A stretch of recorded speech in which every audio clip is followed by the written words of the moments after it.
le doyen. Il y a une ombre charmante, un arbre qui se déploie, et un homme aussi vert qui fait le tour.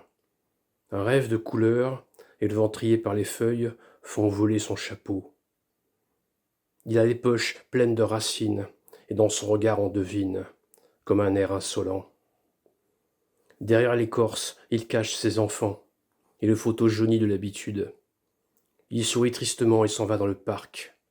Un peu de guerre et de théâtre, une bague dans la cendre. Il se souvient de presque tout. Il a les poches pleines de racines, et dans son regard on devine, comme un air insolent. Dans sa veste de soie il reste un petit nuage en sommeil. Il y croit comme à la chance, à la mer de derrière, à la montagne d'à côté, à la nuit devant lui, qui s'étourdit.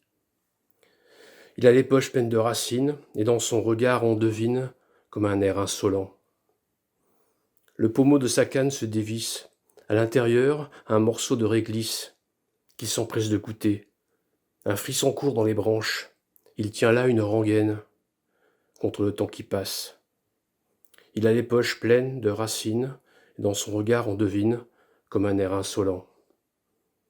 Dans sa manche froissée et le nœud de son écharpe, il reste quelques noix, un poème, qui tient bien au chaud. C'est pour la mort flâneuse qui revient faire sa balade. Il a les poches pleines de racines, et dans son regard on devine, comme un air insolent.